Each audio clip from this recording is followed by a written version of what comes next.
Horizon Zero Dawn has arrived on PC, and there's quite a lot to talk about. The game is finally unleashed from 30 FPS on consoles, and can now also run at higher settings. But as we'll come to see in this video, not everything is actually so great here with this version, and there are a number of problems. When making a video for Digital Foundry PC analyses, I look to go through a game and describe my technical impressions with the individual cost of settings, performance analysis of CPUs and GPUs, and comparing to the console version to show what the PC version can do. I also try and give the developers the benefit of the doubt and show the things the game does well. I try to make the game look the best as it can, as we're in a visual medium here. That is why I demonstrate the video content at the highest settings possible, at the highest resolution possible, and as close to a flawless 60 FPS as possible. The thing is, for Horizon Zero Dawn, that is not always really possible to do, and sometimes the reasons why that is so are very unexpected. But before I get to the game's performance oddities, let's start where I always start, in the game's settings menu. In Horizon Zero Dawn though, you will have to wait to get there. Like a number of DirectX 12 or Vulkan titles, this game will compile shaders the first time it starts on your GPU. I had to do this process twice the first time I started the game, and my colleague Richard Ledbetter had to do it multiple times as he experienced crashes during the shader compilation process. But when I did finally get into the game, I noticed something wasn't right with the resolution. The game had auto-detected my 4K television monitor, of course, but I noticed that everything looked soft and low resolution even though it was in 4K. Text included, and even the River-Tuner statistics server was low resolution looking.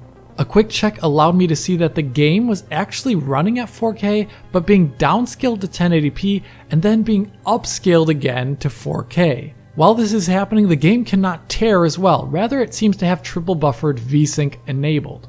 This happens every single time I start the game when I launch the game with the full screen option enabled. This happens even with 100% scaling set in Windows. To solve this issue, I had to either use borderless windowed mode, which has issues of its own as I'll talk about later, or I have to switch to borderless windowed mode and then back to full screen mode for tearing to be enabled again and for resolution to work as intended.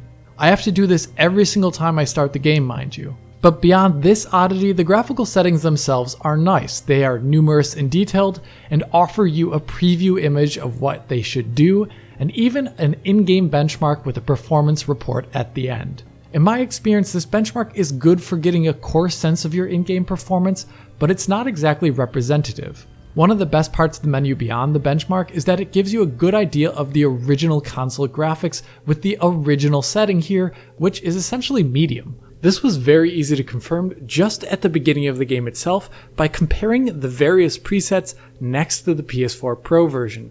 Going between high, ultra, and original, it's easy to see how the shadow resolution for near cascades is the same as original as found on PS4 Pro.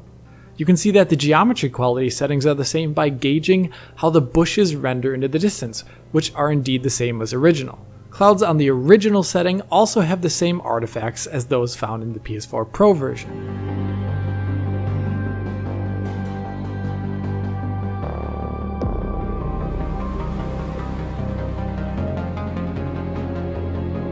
The SSR on PS4 Pro has the same reduced internal resolution as the original settings, and so on and so forth. The one aspect of the visuals that I could not line up with on the PC original settings was the way ground geometry looked, which actually does not match any of the settings in the game at all, where the PS4 Pro just kind of produces different looking terrain. So perhaps there's something custom here, or it's an art oversight. Beyond that though, original is where it's at. So it is good to start at original and tweak up from there, as you always have the knowledge that you're not going to miss out on anything that was already in the console version. With regards to the settings themselves, a few have intense impacts on performance, but not many have a similarly great impact on the game's visuals. The game scales higher than the console visuals for sure, but it's not always in very meaningful ways. Let's first start with one of the more expensive option settings of reflections.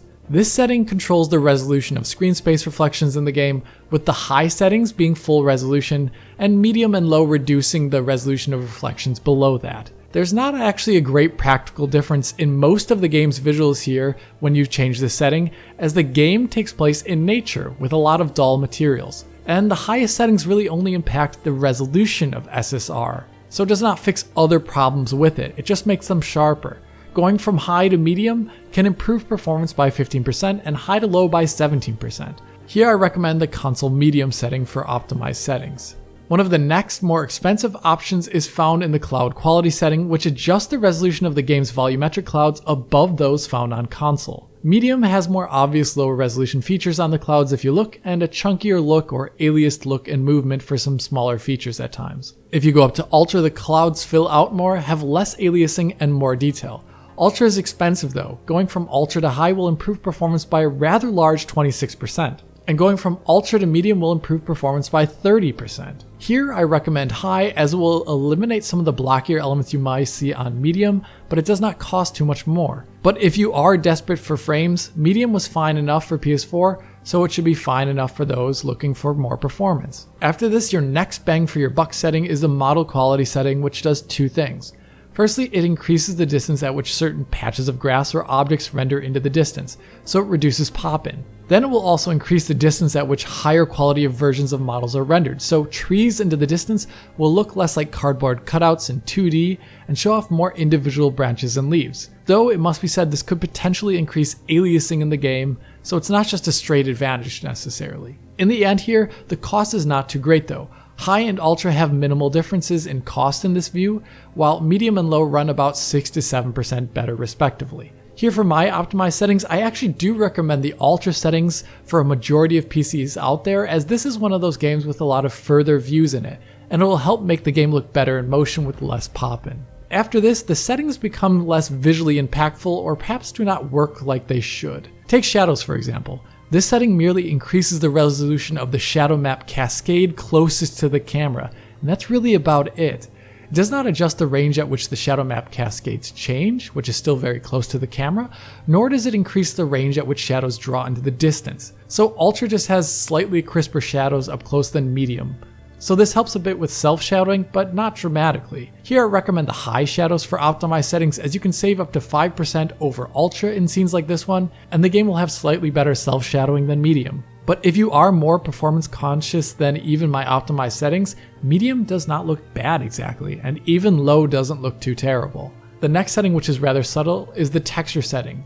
Going from Ultra to Original appears to adjust the negative LOD bias, which means textures use their higher resolution bitmap versions further into the distance. The low setting below this then seems to swap out most textures for lower resolutions. So Ultra to Original will look rather similar in the foreground, and they will all use the same amount of VRAM and have the same performance in my tests. Low though uses about 1.5 GB less VRAM on average and has a small nearly 2% increase in performance. Here I think optimized settings depends very much so on your personal preference. Basically, how sharp do you like your textures into the distance, like foliage? If I had to choose, I would say the original setting is just fine as is here. Speaking of textures, the texture filtering option in-game does not seem to work on plainly visible textures like you see here. Here I saw no difference in anisotropic filtering levels between the settings, with Ultra having obvious low texture filtering.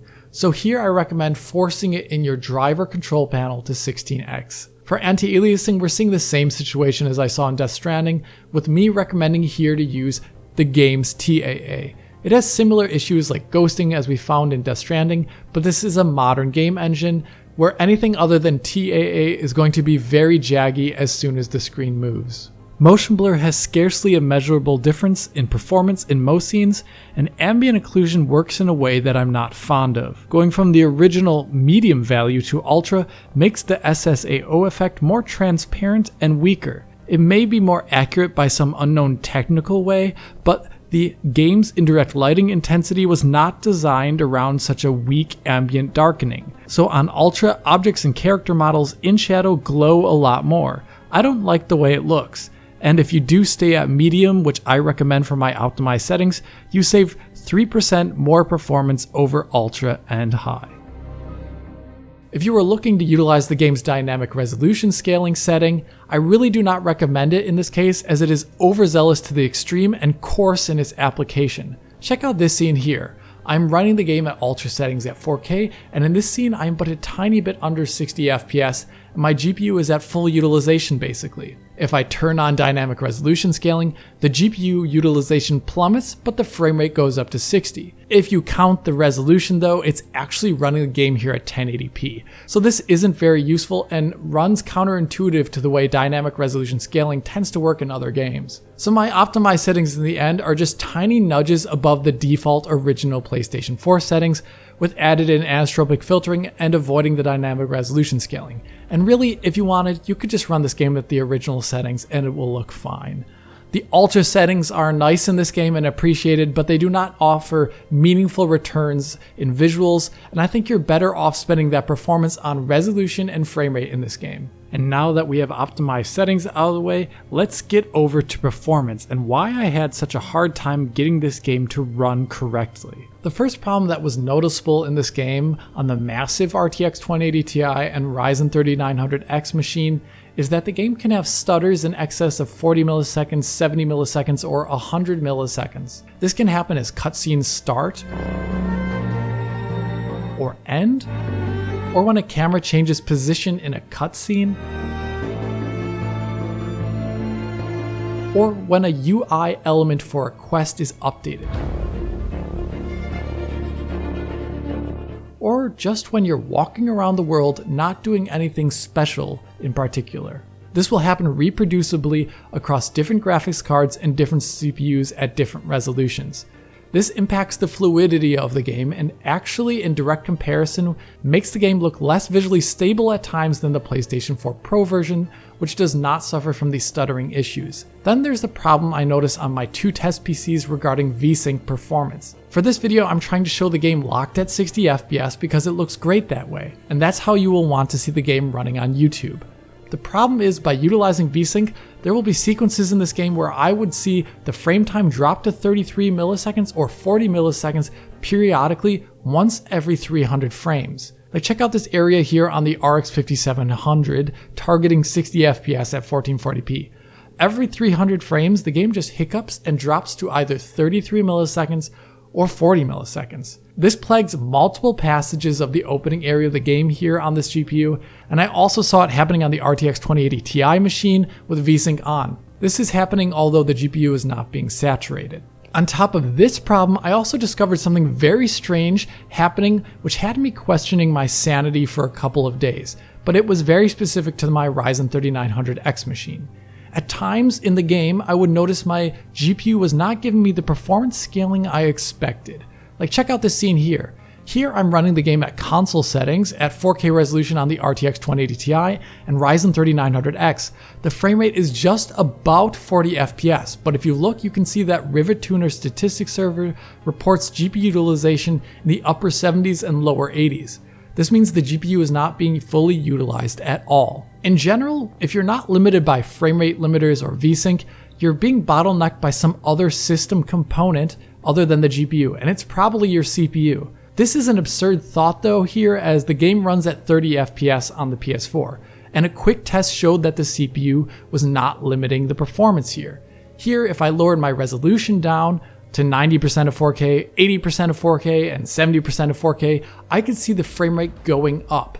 So it was GPU bound in some strange way that I had never experienced before. Even at 50% of 4K at 1080p here in the scene, there were slight dips when just walking around. This is where I listened to the tip of longtime developer Petatom, who you may know for fixing Dark Souls on PC, and I checked my PCIe bandwidth.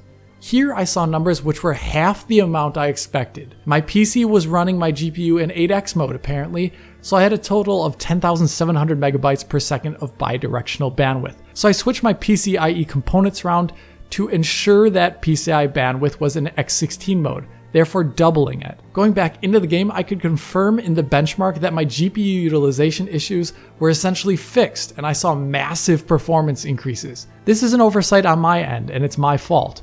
But it is curious to me that this is the only time I have ever experienced this happening before. Even in Death Stranding on this same game engine, the game does not suffer from these issues.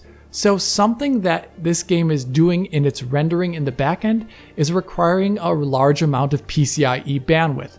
So if you are having problems with performance that you do not understand, like I was not understanding, please ensure you're using as many PCIe lanes for your graphics card as you can. Even without this problem, the other weird frame time drops that I mentioned earlier are still going to happen. So 60 FPS is not really smooth in this game.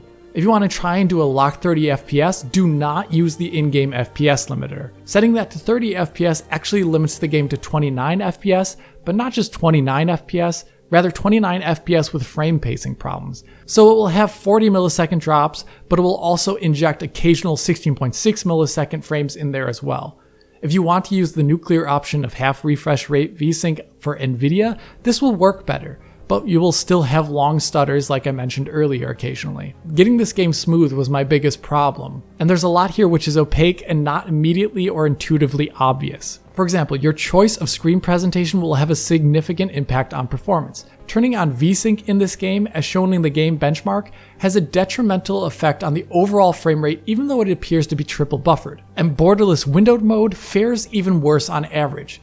In other games, you would usually expect triple buffered Vsync to give a very similar performance to Vsync off in those situations where you're below your refresh rate. That's its entire purpose. But if you somehow avoided these issues that I had in Get in Game, you may notice other oddities. Like cutscene animations for characters, where character bodies move at arbitrary frame rates, but their facial movement is locked to 30 FPS. A bit like LA Noire. This gives an odd Wallace and Gromit-like look to the game's cinematics at times, and perhaps they should have just left them capped at 30 FPS. Another problem in cutscenes is how they were not authored around the idea of interpolated frame rates above 30 FPS. So in some cutscenes you can see characters warp around weirdly. Check out this camera cut from Alloy. It looks odd when the camera cuts if you notice. If you slow it down, you can see her character model warp over a number of frames backwards to a new position after the camera cut. In the game world itself though, 60 FPS can look rather good, excluding the new foliage interaction added for this PC version. In the original version, you could only see foliage interaction on the tall grass, but now it happens for all foot-height foliage and leafy plants. They move when you get near them now, but not like you may have seen in other games. They do this kind of strange deform, which looks a bit unnatural. And then this deformed animation occurs at 30 FPS, so moving around the grass and foliage can look a bit awkward and give the game a stuttery look at times. Tall grass though still updates at arbitrary frame rates. Based upon these issues, going to the mid-range here is going to be quite an adventure. I utilized my optimized settings, which are just a tick above console settings at 1080p in the in-game benchmark, and it gives us the impression that the AMD RX 580 could be near 60 FPS in this game at 1080p, and actually above it.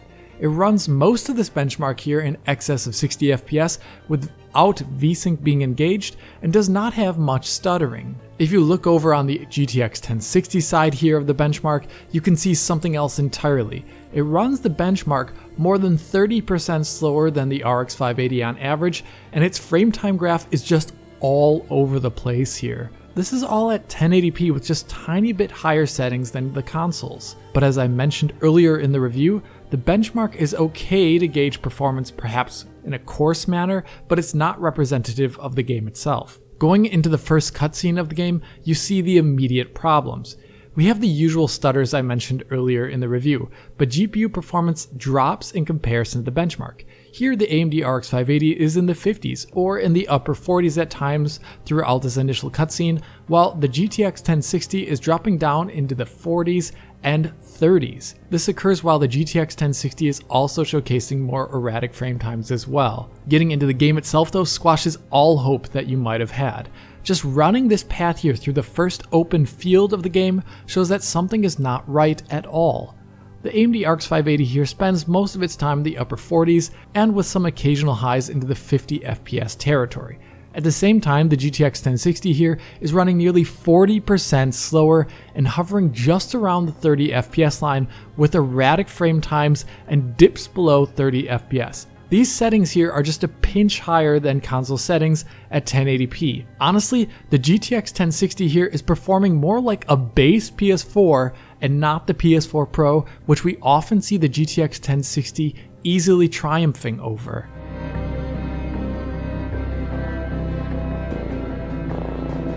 Getting to the end of this video, the summation is clear. This game can scale higher than the console versions for graphics and frame rate, but it is not doing it right at all. The divide between the GTX 1060 and RX 580 here is unreasonable and unheard of. And even then, the RX 580 is not exactly performing well as it should vis-a-vis the console versions. As a reminder, in other games, higher than console settings is easily possible at 1080p 60 or even 1440p 60 on the RX 580 or even GTX 1060. Death Stranding, for example, had both of these GPUs doing 1080p 60. And not worse than 1080p 30 like we see on the GTX 1060. On top of the general low GPU performance in this game across all cards, you have frame time stutters, not working settings, malfunctioning Vsync and a borderless windowed mode that doesn't really work, and other visual flaws. With the stutters, no PC is going to be running this game at a locked 60 FPS, or even a locked 30 FPS. It is hard to imagine a game such as this, which was so polished in its PlayStation debut, is launching in such an unpolished state on PC. It seriously needs much more work to bring up the base performance across all GPUs so that it reflects the usual divide we see between PC GPUs and the consoles. As it is right now, even with the 35GB launch patch, none of the issues I mentioned in this review are fixed. It's a real disappointment. At the moment, we will be waiting to see how many of these issues can be fixed over time, and hopefully they all can be. And I'm pretty sure that Guerrilla Games also knows about all these issues now due to the reviews and the reactions. And until then, I hope you enjoyed this video. If you did enjoy it, hit that like button and subscribe to the channel. If you're already a subscriber, then please consider hitting that little bell in the corner to be informed as soon as Digital Foundry posts a video. If you want to see more in-depth coverage of games like this in the future and help us out, consider supporting us on Patreon to get years worth of Digital Foundry content available in high quality for download. If you want to talk to me about this version of Horizon Zero Dawn, write a comment below or follow me and Digital Foundry on Twitter. And as always, this is Alex, bidding you farewell und auf Wiedersehen.